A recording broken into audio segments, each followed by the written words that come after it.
ዝም ብለው ነው የመቆመው? አንተ ፀሐዩ፣ ነፋሱ፣ ጎርፉ፣ ውርጩ፣ ይሄ ሁሉ የሰው ንግግር፣ ይሄ ሁሉ ነገር ሲወርድብ ዝም ብለው ነው የቆምከው? አይደለም፣ ዝም ብዬ አይደለም የቆምኩት።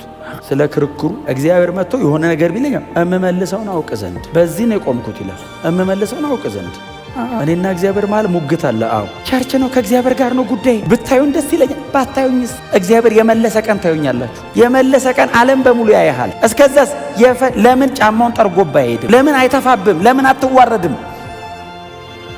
ምዕራፍ 2 ላይ ይሄንን ውሳኔ ባይወስን ኖሮ ትንቢተ ዕንባቆም የሚባል መጽሐፍ አናገኝም። ለምን? እግዚአብሔር አይመልስማ። እግዚአብሔር ሊመልስ ቢመጣም ሰውዬው የለማ። ዶንት ዲሲቭ ዮርሰልፍ፣ ራሳችሁን እንዳታታሉ። በጣም ጥቂት ጊዜ ጠብቁ በመቆያችሁ። ምንም እኔ አሁን ፍሬክስ አየችኝ እከለያየኝ ይደክመኛል ልቤ። ቸርች ነው፣ ከእግዚአብሔር ጋር ነው ጉዳይ። ብታዩን ደስ ይለኛል፣ ባታዩኝስ? እግዚአብሔር የመለሰ ቀን ታዩኛላችሁ። የመለሰ ቀን ዓለም በሙሉ ያያሃል። እስከዛስ ለምን ጫማውን ጠርጎባ አይሄድም? ለምን አይተፋብም? ለምን አትዋረድም? እስቲ አሜን በሏ። ላይን አፕ አርጉ ከእግዚአብሔር ጋር። በጣም ብዙ ነገር ነው ያለው። ባይዘው በመጠበቂያ ላይ ቆማለሁ። ስለ ክርክር የሚመልስልኝን አውቅ ዘንድ እቆያለሁ። ብዙ ነው፣ ብዙ አቋም፣ ፎከስ ብዙ ነው። ኮንቪክሽን ምን የሌለው ነገር አለ እዚህ ውስጥ። ከተማ እኮ ነው ትቶኮ ቆሞ እዚህ ስትራክቸር ይጎትታል። የከተማ ስትራክቸር ለስትፉል የሆነ ከተማ ነው። ግባና የሆነ ነገር አርግ ይልሃል እኮ። ኖ በእግዚአብሔር ፊት ነው መሆኑ። ምዕራፍ 2 ላይ ይሄንን ውሳኔ ባይወስን ኖሮ ትንቢተ ዕንባቆም የሚባል መጽሐፍ አናገኝም። ለምን? እግዚአብሔር አይመልስማ። እግዚአብሔር ሊመልስ ቢመጣም ሰውዬው የለማ። ያጉረመረመ አንድ ሰውዬ ነበር የሚል ኤርምያስ 47 ላይ ገብቶ እናገኘዋለን። ለብቻው መጽሐፍ ይዞ ይወጣም። ኤርምያስ ትንቢት ውስጥ ተጠቅልሎ ያልፋል። አንድ ዕንባቆም የሚል ሰውዬ ነበር የሚል እናነብ ይሆናል። እንደዚህ አይነት ግን የኛን ልብ ጎትቶ የሚያሳርፍ ክርክር የሌለበት ሰው የለም። እርግጠኛ ነኝ በዚህ ዘመን የመጨረሻው ዘመን ነው። ጻድቅ እየተገፋ ኃጢአተኛ የሚበረታበት ዘመን ነው። ምንም ጥርጥር የለውም። ከእግዚአብሔር ጋር መወገን እንደ አመጽ ሊቆጠር ይችላል። በጽድቅ መኖር አሁን በጣም የድሮ ሊመስል ይችላል። ቸርች ውስጥ በእግዚአብሔር ሳይድ መቆም ንስቲ እንጸልይ ማለት አንድ ሰው ምን ብሎኛል? ምሽግ እኮ የፈሪ ነው አለ። እውነቱን ነው። ስለማንችል ለምን ጸልዩ እንዲያግዘን አይደል የምንጸልየው? ምሽግ የፈሪ ነው አለ። እንግዲህ ያው ቀያፋም ሳያውቁትን ቢተናገር የሚል አንድ ጥቅስ አለ። እውነቱ ነው። ምሽግ የፈሪ ነው። እውነቱ ነው። ተደብቀን እግዚአብሔር ስር በረን ውጡ አንወጣም። ሙሴ ውጣ ሲለው እኮ እግዚአብሔር ወዶት ብቻ እኮ አይደለም፣ እንደማይችል ያውቀዋል። እንደማይችል ብትንትኑ እንደሚወጣ ያውቀዋል። ደጋግፎ አቆሞ ሰው ያደረገን እግዚአብሔር ነው። ያለ እግዚአብሔር አንችልም። ከእግዚአብሔር ጋር እዚህ ደርሰን ከዚህ በኋላ አንሄድም፣ ከሱ ጋር ብቻ። እስቲ አሜን በሉ። አሁን እንደዚህ አይነት አቋሞች ቸርች ውስጥ ሞኝነት የመሰሉበት በጣም ሲስተማቲካሊ በተደራጀ ሲስተም ለመሮጥ ማሰብ የሚሞክርበት ሰው የፈለገውን አድርጎ መንፈሳዊ የሚመስልበት። ዶንት ዲሲቭ ዮርሰልፍ፣ ራሳችሁን እንዳታታሉ። ይሄው በመጠበቅ ላይ ቆማል። የመጽሐፍ ቅዱስ ኢንቴንሽን እግዚአብሔርና ሰዎቹ ናቸው። ለምን? ታሪክ የተሻገሩት ሁለቱ ናቸው። ታሪክ የተሻገረ ሌላ ሰው የለም አብሯቸው። ይሄው እነዚህ ናቸው የተሻገሩት፣ እግዚአብሔርና ዕንባቆም። ሂስትሪ ሜክ እግዚአብሔር ታሪክ ሰራ ከዕንባቆም ጋር የሚጻፍ ታሪክ እንጂ ምናልባት ሊሉት የሚችሉትን ነገር ዝም ብላችሁ ብታስቡት ዕንባቆምን በጣም ብዙ ነገር ሊሉት ይችላል። ቀጥሎ ምንድነው የሚለው? ስለ ክርክር ያደል የሚመልስልኝን ምን እንደሚለኝ ለክርክሩም የምሰጠውን መልስ ለማወቅ። በጣም ነው የሚገርማችሁ። ዝም ብዬ አይደለም የምጠብቀው ይላል። ዝም ብለው ነው የምቆመው? አንተ ፀሐዩ፣ ነፋሱ፣ ጎርፉ፣ ውርጩ፣ ይሄ ሁሉ የሰው ንግግር፣ ይሄ ሁሉ ነገር ሲወርድብ ዝም ብለው ነው የቆምከው? አይደለም፣ ዝም ብዬ አይደለም የቆምኩት። ስለ ክርክሩ እግዚአብሔር መጥቶ የሆነ ነገር ቢለኝ እምመልሰውን አውቅ ዘንድ በዚህ ነው የቆምኩት ይላል። እምመልሰውን አውቅ ዘንድ እኔና እግዚአብሔር ማለት ሙግት አለ። አዎ እዛ መካከል ያለ ጻድቅ በኃጢአተኛ እየተገፋ ነው። አዎ እዛ መካከል ያሉ ንጹሃን በከለዳውያን ተማርከው ሊወሰዱ ነው። አዎ ባይዘው ዕንባቆም ይሄንን ትንቢት ሲናገር እነማን እንደሚመለከታቸው ታውቃላችሁ? ይሄ ትንቢት ዳንኤል፣ ሲድራቅ፣ ሚሳቅ፣ አብድናጎን ምናምን ባይዘው ከዚህ ትንቢት በኋላ ነው ተማርከው የሚወሰዱት። በንጉሱ ሕዝቅያስ ዘመን መጨረሻና አይ ቲንክ በዮአቂም ዘመን መጀመሪያ አካባቢ ይመስለኛል። ከ640 ወደዚህ ማለት ነው። በሁለቱ መሃል ነው። ስለዚህ የሚማረኩት እነ ዳንኤል ምናምን እድሜያቸው ልጆችም ቢሆኑ በኤርምያስ ዘመነ መንግስት ስለነበሩ እነ ሕዝቅኤል ምናምንም ስለነበሩ ማለት ነው። ስለነዚህ ልጆችም ጭምር ነው ይሄ ሰው እየጮኸ ያለው። ጻድቅ እኮ አለ እዚህ ውስጥ የሚኖር አለ በቅድስና እግዚአብሔር የሚላለው አብሮ ነው የሚጨፈለቀው።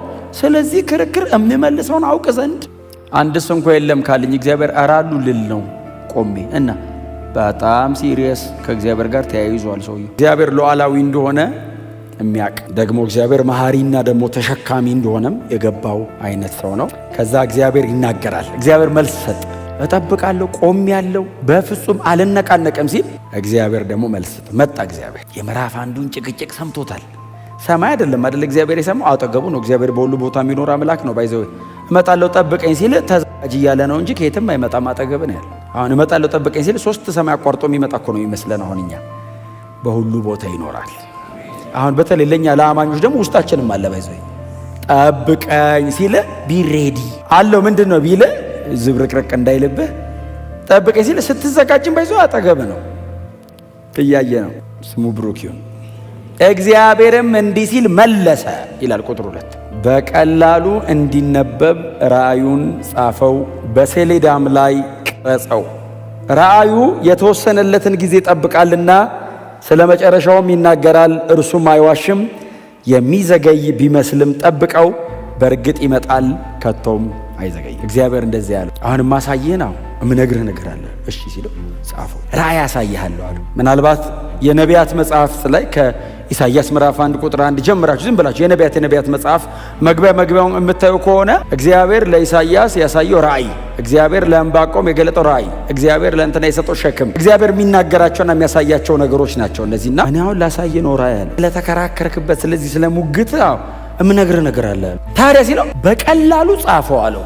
እንዲነበብ አድርገህ ለምን አንተ ስትመለከትና ስትጽፈው ይሄንን ደግሞ ሰምቶ ሮጦ ፈጥኖ ሄዶ ደግሞ የሚያስተጋባና የሚናገራለው ለመናገር እንዳያስቸግር ህዝቡ እንዲዘጋጅ እምነግርህን ነገር በጣም በቀላሉ ጻፈው። እሺ አለው። ከዛ እግዚአብሔር ምን ይለዋል? ምናልባት እናንተ ግር እንዳይላችሁ ቁጥር 3 ስታነቡት ግር እንዳይላችሁ ራእዩ የተወሰነለትን ጊዜ ይጠብቃል፣ ስለ መጨረሻውም ይናገራል፣ እርሱም አይዋሽም ይላል። እግዚአብሔር ምን እያለው መሰላችሁ? ለዕንባቆም ባቢሎን መምጣቱ አይቀርም። እግዚአብሔር ወይ ባቢሎን መጥቶ ሊጨርሰን ሲል ባቢሎን መምጣቱ አይቀርም። ታዲያ ሲል ግን ባቢሎን ደግሞ መጨረሻ አለው። ዕንባቆም ይሄንን ራእይ ካየበት ከ66 ዓመት በኋላ ባቢሎን ወድቋል እና መጨረሻ አለው። አይመስልም የሚወድቅ አይመስልም።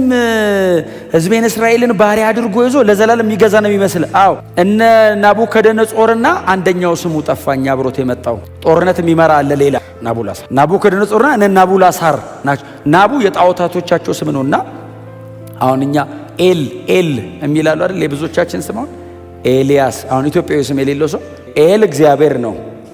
ኤልያስ ከተባለ እግዚአብሔር አምላክ ነው እንደማለት እና ናቡ የሚሉ አሏቸው ነገስታቶቻቸው። ናቡ የሚባለው አምላክ ነው፣ ጣዖት ነው። እና ናቡከደነጾርና ናቡላሳር የሚወድቁ አይመስሉም። ምክንያቱም የባቢሎን ስርወ መንግስት ማለት ዓለማችን ላይ ከተነሱና ከተገነቡ ስርወ መንግስቶች መካከል እጅግ ጠንካራና ከባዱ በጦርነት ብቻ ሳይሆን በእውቀትም በነበሩበት ዘመን በነበራቸው ምናልባትም ደግሞ የአስትሮኖሚ የፊዚክስ በጣም የተደራጀ ነው። ናቡከደነጾር የሚገዛውን ባቢሎንን ድል ለማድረግ ስትሄድ 3 ቅጥር አለው አገሩ። አንዱ ቅጥር ብቻ 90 ሜትር ነው ቁመቱ። እላዩ ላይ በስነ ስርዓት 2 ሰረገላ ያሳልፋል። አንዱ ብቻ 90 ሜትር ነው። 3 እንደሱ አይነት አለ። ቀጥሎ እጅግ በጣም የታጠቀ ወታደር አለው። ምናልባት ይሄንን ደግሞ በጦርነት ድል አደርጋለሁ ብለህ የምታስብ ከሆነ ደግሞ የተጸለየ ጸሎት 21 ቀን የሚያዘገይ የፋርስ አለቃ መንፈስ አለ። ሰማይ ናስ ምድር ብረት ነው፣ አይወድቅም። እግዚአብሔር መጣና እንደዚህ ያለው መጨረሻ ያለው ከ66 ዓመት በኋላ ይወድቃል ጻፈው። ክብር ለኢየሱስ ይሁን። እርሱ አይዘገይም ማለት ብዙ ጊዜኛ ስንጠቅስ የምንጠቅሰው ምንድነው? እግዚአብሔር በሰዓቱ ይመጣል ለማለት ነው። ብዙ ጊዜ የምንጠቅሰው ትክክል ነው። እግዚአብሔር በሰዓቱ ይመጣል። ክፍሉ ግን የሚለው እኔ በቀጠርኩለት ጊዜ ይወድቃል ማለት ነው። እርሱ አይዘገይም ማለት ብያለው እጥለዋለሁ ነው። ይወድቃል። አይዞ መማረካችሁ ግን አይቀርም። ሄዳችሁ ትማረካላችሁ። ባቢሎንን ስርወ መንግስቱን አፍርሼ ፋርስና ሜዶንን አስነስቼ በነ ማነው ስሙ ቂሮስ አማካይነት ቤተ መቅደሱ እንደገና እንዲሰራ አድርጌ እነ ነህምያ እነ ዕዝራ ምናምን እንዲያድጉ አድርጌ እነ ዳንኤል እንዲያድጉ አድርጌ እዛ ምድር ላይ ተመልሰው መጥተው ከተማይቱን ገንብተው እኔ እግዚአብሔር በዚህ እንደገና እመለካለሁ አለ። መሀል ላይ ያለው ግን አይቀርም። ጻድቃኑስ አሉ። ጻድቃኑ ሲሉ ጻድቅ በእምነት በህይወት ይኖራል። ጻድቃኑ ሲሉት ጻድቃ በእምነቷ የሚኖረው ይመኑኛ አገር ሲጠፋ አብረው አይጠፉም፣ በእምነት ይኖራል። ከመሃል ጻድቃንን አወጣለሁ አለ እግዚአብሔር፣ አተርፋለሁ። ጎናቸውን ሰው ጻድቅ በእምነቱ በሕይወት ይኖራል በሉት።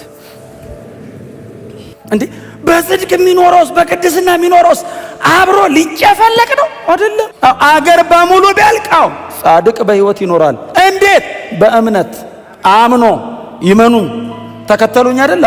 ለኔ ሲሉ አይደል አቋም የያዙት? እግዚአብሔር አለ ብሎ አይደል ያልተስማሙት? በእምነት በሕይወት ይኖራሉ። አይዞ አትፍራ፣ ለነሱ የኔ ናቸው። አንተ ተጨቃጭቀኝ አይደለም ማድናቸው፣ እኔ ራሴ አድናቸው። በጣም በትትና ንገሩኝ። በጽድቅ ኑር እግዚአብሔር ነው የሚታደግ በሉት። ንገሩኝ። በቅድስና ኑር እግዚአብሔር ነው የሚታደግ በሉት። ጻድቅ ከኔ ጋር የወገነ በእኔ በኩል የቆመ እሱ በእምነቱ በሕይወት ይኖራል። ክብር ለእግዚአብሔር ለአምላካችን። ይችን ቃል ብቻ ትንሽ ልንገራችሁና ልጨርስ። ይሄ ቃል አዲስ ኪዳን ላይ ተሻግሮ የመጣ ጥቅስ ነው። ይሄንን ቃል ምን መጀመሪያ ጊዜ ይሄን ቃል ያነበብነው ዕንባቆም ላይ ነው። በዚህ ዕንባቆም ምዕራፍ 2 ቁጥር 4 ላይ ነው። አንድ የመጽሐፍ ቅዱስ ክፍል እስቲ ላስነብባችሁ። ሮሜ 1:17 ጻድቅ በእምነት ይኖራል ተብሎ እንደተጻፈ ብሎ ጳውሎስ ከዕንባቆም መጽሐፍ ወሰደ። ተብሎ እንደተጻፈ ያለው ዕንባቆም የጻፈው ነው። ጻድቅ በእምነት ይኖራል ተብሎ እንደተጻፈ አለ ወንድማችን ሐዋርያው ቅዱስ ጳውሎስ። የቃሉ ባለቤት እግዚአብሔር ነው፣ ጸሐፊው ዕንባቆም ነው። እንደገና እንደ ሬፈረንስ የተጠቀመው አንዱ ጳውሎስ። ተናጋሪ እግዚአብሔር ነው። ዕንባቆም የገባው አይደለም፣ እግዚአብሔር የተናገረው ነው። ጻድቅ በእምነት ነው የሚኖረው አለ ሲለው ዕንባቆም ጻድቅ በእምነቱ ይኖራል። ጳውሎስ መጣ ጻድቅ በእምነት ይኖራል ተብሎ እንደተጻፈ። በሕግ ጽድቅ አይገኝም የሚለውን ትምህርት ለማስተማር በክርስቶስ ኢየሱስ የመስቀል ሥራ በወንጌል በማመን ብቻ ነው የሚዳነው የሚለውን ለማስተማር ጳውሎስ ጻድቅ በምን ይኖራል ሲሉት አዲስ ኪዳን ላይ በእምነት ነው ተብሎ እኮ ተጽፏል። እግዚአብሔር ድሮም ዘንድሮም ሰዎችን የሚያድነው በእምነት ነው። ድሮ ናሽናል ይሄ ብሔራዊ ከሆነ መከራ አሁን ከዘላለም ጥፋት እግዚአብሔር የሚያድነው ሰውን ጻድቅ በእምነት ነው የሚኖረው። በክርስቶስ ኢየሱስ የመስቀል ሥራ አምኖ ነው ሰው የሚድነው የሚተርፈው። ገላትያ ምዕራፍ 3 ላይ ሄዱ እስቲ። ጻድቅ በእምነት ይኖራል ስለተባለ ማንም በእግዚአብሔር ፊት በሕግ እንደማይጸድቅ ግልጽ። ጻድቅ በእምነት ይኖራል ተብሎ እንደተጻፈ ማንም በእግዚአብሔር ፊት በሕግ እንደማይጸድቅ ግልጽ። ሰው በልፋቱ በትግሉ በጦረኝነቱ በአቅሙ በጉልበቱ አይድንም። የኔ በሚለው አይቻልም። ጻድቅ በእምነት ነው የሚኖረው ተብሎ እንደተጻፈ ማንም በእግዚአብሔር ፊት በክርስቶስ ኢየሱስ በኩል ካልሆነ በቀር ብቁ ነው ተብሎ ሊድን አይችልም። ሰው ከብሔራዊ ችግሩ በእምነቱ ከዳነ ከዘላለም ጥፋት በሌላ መንገድ አይዳንም። እንደ አገር ከመጣባቸው ጉዳት የተረፉት ባይዘወይ ተዋግተው አይደለም፣ አምነው በሕይወት ትኖራላችሁ አለ እግዚአብሔር። የዘላለሙማ መንፈሳዊ ነው። ከእግዚአብሔር ውጭ መዳኛ መንገድ የለም። ስለዚህ እስራኤላውያን ብድግ አሉና እኛ በሕግ ሥራ ነው ምንድነው? ጳውሎስ መጣና ተብሎ ተጽፏል ጻድቅ በእምነት ነው የሚኖረው። ስለዚህ ማንም ሰው በእግዚአብሔር ፊት መቆም የሚችል ከሆነ የሚቆመው በክርስቶስ ኢየሱስ በኩል የተሰራውን በማመን ብቻ። አንድ ጥቅስ ብቻ ላስነብባችሁና ልጨርስ። ኤፌሶን 2 ላይ በእምነት በጸጋ ድናችኋልና ይህም የእግዚአብሔር ስጦታ እንጂ ከእናንተ አይደለም። አለቀ። ይሄ ጥቅስ ጻድቅ በእምነት ይኖራል የሚለው ጥቅስ እግዚአብሔር ተናግሮ ዕንባቆም ጽፎት ጳውሎስ ብቻ ሪፈር አድርጎት አልቀረም። በቤተ ክርስቲያን ታሪክ ውስጥ ለተነሱ ትልልቅ መንፈሳዊ ንቅናቄዎች ምክንያቱ ይሄ ጥቅስ ነው። ከብዙ ቦታ ፕሮቴስት አድርገው ወጥተው በእምነት ነው መጽደቅ አይደል ያሉት? መጽደቃው ጽድቃው በእምነት ነው ያሉት። ለትልልቅ መንፈሳዊ ንቅናቄዎች ምክንያት ይሄ ጥቅስ ነው። ሰው በሕግ ሥራ እንደማይጸድቅ እናውቃለን አለ ጳውሎስ። በሕግ ሥራ ሰው እናውቃለን በክርስቶስ ኢየሱስ በማመን እንጂ። ክብር ለእግዚአብሔር ይሁን። ዘንድሮም ቢሆን ኃጢአተኛ ጻድቅን ሊጫን ይችላል። አመፀኛ በጣም የፈጠነ ሊመስል ይችላል። በጣም ጥቂት ጊዜ ታገሱ። በጣም ጥቂት ጊዜ ጠብቁ። በመቆያችሁ ላይ ሆኑና እግዚአብሔር እስኪገለጥ ልጁ ኢየሱስ ክርስቶስ ተመልሶ እስከሚመጣ የዚህ ዓለም ገዢ ስርዓቱን ዘርግቶ ጻድቃንን ሊያሳድድ ይችላል። በጣም ጥቂት ጊዜ ነው። ጌታ ኢየሱስ ክርስቶስ በቅርብ ይመለሳል። አሁን ከሆነ ቦታ መጥቶ የሚያድነን የሆነ አካል አንጠብቅም። ኢየሱስ ከሰማይ ይመጣል። ወደ አገራችን እንሄዳለን። ጻድቅ በእምነት በሕይወት ይኖራል።